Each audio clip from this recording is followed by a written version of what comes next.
You were not only taught to fear failure, you were taught to feel guilty for wanting more. Think about that for a second. Failure, at least, makes sense as a fear. Failure has consequences. Failure costs you something. But guilt for wanting?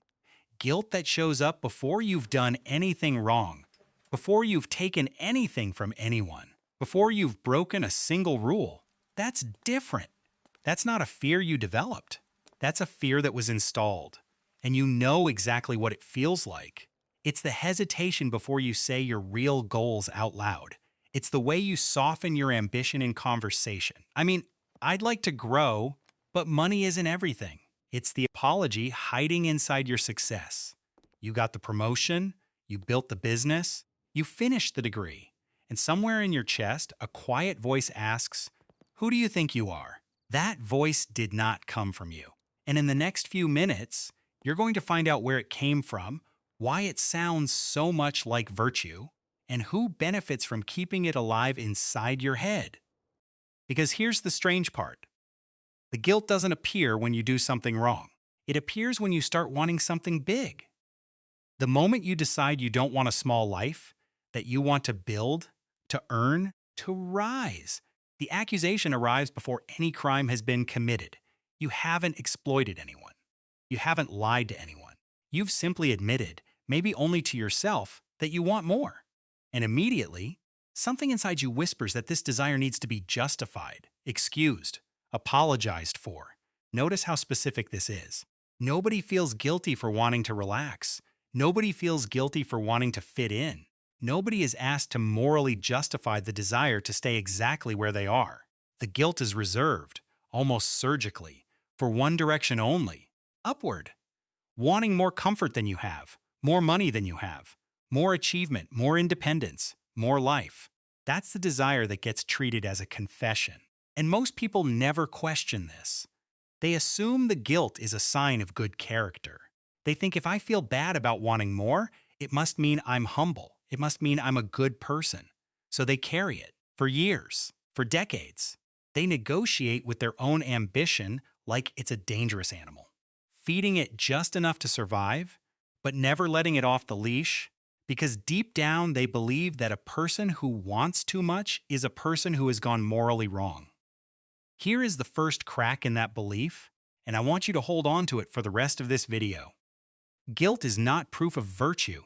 Sometimes guilt is simply proof that someone trained you well. Because a feeling that punishes you for desiring your own life before you've harmed a single human being is not a conscience. A conscience responds to what you do. This responds to what you want. It doesn't judge your actions. It judges your appetite. And a moral alarm that goes off every time you reach for something better isn't protecting the world from you. It's protecting something else entirely. So the real question of this video is not, is ambition good or bad? That question is too easy, and you've heard it argued 1,000 times. The real question is sharper than that. Who taught you that wanting more was a moral problem? And what do they gain when you believe it? Because someone did teach you. This guilt has an origin, it has a logic, and it has beneficiaries. Let's start with the belief itself. The one you absorbed so early, you never got the chance to examine it. So what exactly were you taught? Let's put the belief on the table and look at it in full light, because it survives best in the dark. As a feeling, a reflex, an instinct you never examine. Spelled out, it sounds like this. Ambition is selfish. Wanting more is greedy. Choosing yourself is cold. And success, if you ever dare to achieve it, must be morally justified, explained, softened, almost forgiven. You were never handed this doctrine in writing. Nobody sat you down and said, "Here are the rules. Your desires are suspect. Your appetite for life is dangerous, and any victory must be accompanied by an apology." It would have been easier to resist if they had. Instead, it arrived in fragments, delivered by people who loved you and people who didn't, all repeating the same quiet catechism. It came from childhood. Don't be selfish. Share. Who do you think you are? Reasonable words when you're 5 and hoarding toys. But notice, nobody ever updated the lesson. Nobody ever came back and said, by the way, there's a difference between grabbing what isn't yours and building what didn't exist. The childhood rule against taking became an adult rule against wanting.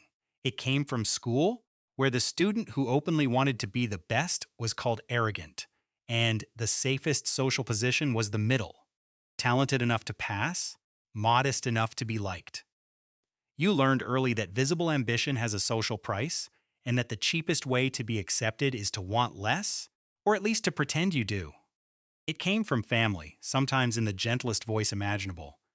Money isn't everything. Don't fly too high. Be grateful for what you have. Each phrase contains a grain of truth, and that's exactly what makes the doctrine so durable. Gratitude is real. Money truly isn't everything, but hidden inside the wisdom is a warning. Desire itself is dangerous. Reaching is pride. Contentment is the only safe virtue, and it came from the broader culture, call it the secular religion of modesty. You can lose faith in everything else and still believe, with religious intensity, that a person who wants wealth is shallow, that a person who works obsessively is broken, that a person who says, I want a great life and I intend to earn it, has confessed to a character flaw. We dropped the theology and kept the guilt. Now here's the question almost nobody asks. Why does this belief feel so virtuous? Because it borrows the costume of real virtues. It dresses itself as humility. But humility means an honest assessment of yourself, not a permanent discount on yourself. It dresses itself as generosity. But generosity is something you give, not something extracted from you through shame. It dresses itself as concern for others. But notice that it never actually helps anyone. Your shrunken ambition has never fed a single hungry person. Your hidden goals have never healed anyone. The guilt produces nothing. It only subtracts from you. And that's the contradiction that should stop you cold. A genuine moral principle makes life better when people follow it. Honesty builds trust. Courage protects what matters. But this one? Follow it perfectly. Want less, shrink politely, apologize for every victory, and what improves? Not the world. The world loses whatever you would have built, not the poor. Your smallness pays nobody's bills. The only thing that grows when you shrink is the comfort of the people watching you. So we're left with something strange, a virtue that produces no good, demanded most loudly from the people who produce the most, enforced through a guilt that activates before any wrongdoing. If this belief seems so noble, why does it only ever seem to punish the people who build, work, and create? And why does it cost them so much? That cost is real. It compounds for decades, and most people pay it without ever seeing the invoice. Let's look at what this belief actually does to you. Here is what that belief actually costs you. Not in theory, in the daily texture of a real life. Meet Sarah, 34 years old, marketing manager, competent in the way that makes companies quietly dependent on her. Sarah has wanted to start her own agency for 6 years. She has the skill, the contacts, the plan. What she doesn't have is permission. Not from the market would welcome her, but from that voice in her chest. Watch how the cost gets collected, one small payment at a time. First, she shrinks the goal before anyone else can. The dream was an agency, out loud. It becomes maybe some freelancing on the side. Someday we'll see. Notice what happened there. Nobody attacked her. Nobody had to. The guilt does its work preemptively. She negotiates herself down before the negotiation begins. That's the first cost, a lifetime of goals filed down in advance, so that no one can accuse her of reaching. Second, she hides the ambition she keeps. At dinner with friends, someone asks about her plans. She has a 10-year vision in her head, detailed, serious. What comes out of her mouth is a shrug. Oh, just taking it one day at a time.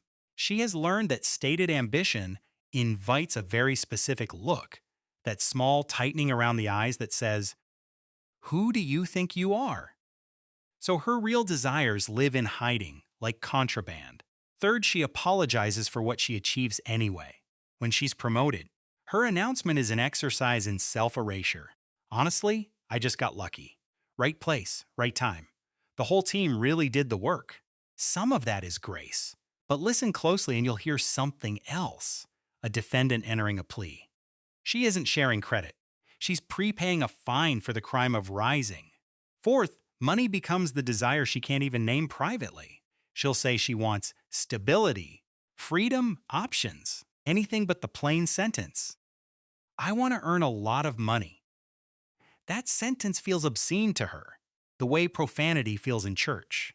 So she pursues money while pretending not to, which means she pursues it badly, half-heartedly, with the brakes on. Fifth, and this is the cost almost nobody sees, she has confused humility with self-erasure. Real humility would mean an accurate accounting. I'm skilled here, weak there, I've earned this, I still owe that. What she practices instead is a permanent markdown of herself, a reflexive, I'm nothing special that isn't honesty. It's camouflage. And the final cost, the one that should make you angry. Sarah has handed judgment of her life to people who have never built anything. The cousin who calls her obsessed with work has never finished a project in his life. The acquaintance who warns her about hustle culture has spent a decade avoiding effort of any kind. Their verdicts cost them nothing, and she treats those verdicts like a court ruling. The people paying no price for her smallness have somehow acquired the authority to demand it. Add it up. Decades of filed-down goals, hidden desires, apologized victories, unnamed wants, erased self-worth, collected from her quietly, automatically, like a tax she never sees deducted. And that's exactly the right word for it. A tax. Because here's what you have to understand about this guilt. It isn't random. It isn't a glitch in your psychology.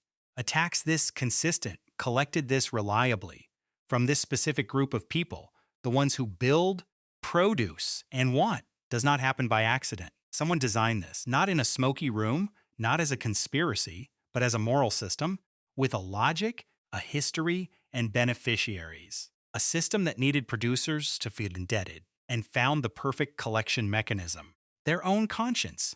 One thinker saw this system with brutal clarity. She named it, traced its logic, and called it what it was, not virtue, but inversion, a morality turned upside down. Her name was Ayn Rand, and what she saw will change how you hear that voice in your chest. Ayn Rand grew up watching a moral idea taken to its logical conclusion. She was 12 when the Soviet Revolution confiscated her father's pharmacy, a business he had built from nothing. And the confiscation came with a justification spoken in the language of virtue. He had no right to it, because he had built it for himself. His ability was the evidence. His success was the crime. She spent the rest of her life studying the moral logic behind that moment. And what she found applies far beyond any revolution. It applies to the voice in your chest. Here is what Rand saw.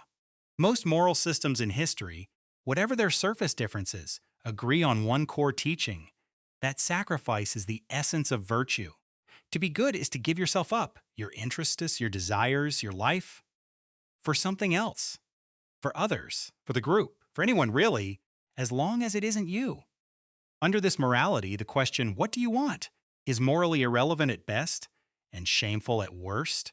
Your life is treated as a debt you were born owing, and goodness is measured by how much of it you surrender. Rand called this an inversion, a morality turned upside down. Because look at what it actually produces. The person who creates, builds, and supports others is taught to feel guilty. The person who demands, consumes, and contributes nothing is handed the moral high ground. The producer apologizes. The dependent accuses. Virtue gets redefined as self-erasure, and the desire to live fully becomes the one appetite that needs a permission slip. Against this, Rand made an argument that still sounds scandalous, mostly because it's always quoted and almost never explained, that selfishness, rational selfishness, is a virtue. So let's explain it plainly, because this is where most people get it wrong. Rational selfishness is not stepping on people. It is not lying, exploiting, or treating others as fuel for your goals. Rand despised that kind of man. In her novels, the manipulators and looters are the villains, precisely because they live through others instead of through their own effort. A con artist is not selfish in Rand's sense. He's a parasite. He has no self to be loyal to. His entire existence depends on his victims. Rational selfishness means something much simpler and much more demanding. that your life belongs to you, not to society, not to your extended family's expectations, not to every stranger with an outstretched hand and a moral argument. You, that your happiness is not a sin you must offset with suffering, that your judgment, your effort, and your time are yours to invest, and that earning your own life through production and reason is not a fall from virtue. It is virtue. Under that lens, look again at the desire you've been taught to apologize for. You want more skill, more money, more achievement, more life. And you intend to get it how? By thinking, by working, by building something and trading it, value for value, with people who choose freely to trade with you. Rand's question cuts through centuries of guilt. Where, exactly, is the sin? Who is the victim of your effort? Name the person harmed by your ambition, not annoyed, not envious, harmed. And you'll find the courtroom is empty. There is an accusation, a verdict, a lifelong sentence of guilt, and no victim anywhere in sight. That is the inversion in a single image. A trial with no injured party, where the evidence against you is your own ability, and the prosecutor lives in your chest. Installed there so early, you mistook his voice for your conscience. Rand's answer to that voice is not be ruthless. It is demand the accusation be proven. Your life is not a debt. Your desire to rise is not a confession. And guilt that cannot point to a victim is not morality. It is manipulation wearing morality's clothes. Which raises the obvious question. If the guilt is unearned, why is it everywhere? Why does the accusation keep coming? At work, in families, online, in every corner of modern culture? Because the trial never stopped. It just changed its vocabulary. And once you learn the modern dialect, you'll start hearing it everywhere. The modern dialect of the old accusation is easy to learn because you've been hearing it your whole life. It works through labels, small words that do enormous moral work. Say you want to earn serious money, and say it without apologizing. The label arrives instantly. Materialistic. Notice the trick. Nobody examines what you'd do with the money, the family you'd secure, the freedom you'd buy, the things you'd build. The desire itself is the verdict. A nurse who wants double her salary and a speculator who'd sell his mother get the same word, because the word was never about ethics. It's about appetite. You want it, visibly. Case closed. Work hard. Actually hard. Nights, weekends, years. And a different label finds you. Obsessed. Toxic. No work-life balance. Sometimes that concern is real and loving, and you should hear it. But often listen to who's saying it. It's rarely the people building something of their own. The accusation of obsession flows, with suspicious reliability, from the comfortable toward the committed. Your effort is reframed as a disorder because calling it a disorder is easier than matching it. Say no to a request, a demand, an obligation someone invented for you. And here comes the oldest label of all. Selfish. Notice that the person calling you selfish is, at that exact moment, demanding your time for their benefit. He wants something from you. You declined, therefore. You are the self-centered one. It's a perfect inversion, performed so smoothly that you end up apologizing to the person who tried to bill you. And if you actually rise, if you leave the mediocrity everyone else made peace with, the final label is waiting. Arrogant. You changed, they say. You think you're better than us. And here's the uncomfortable truth. You didn't do anything to them. Your success arrived in their lives as pure information, and the information hurt. So the discomfort gets relabeled as your moral failure.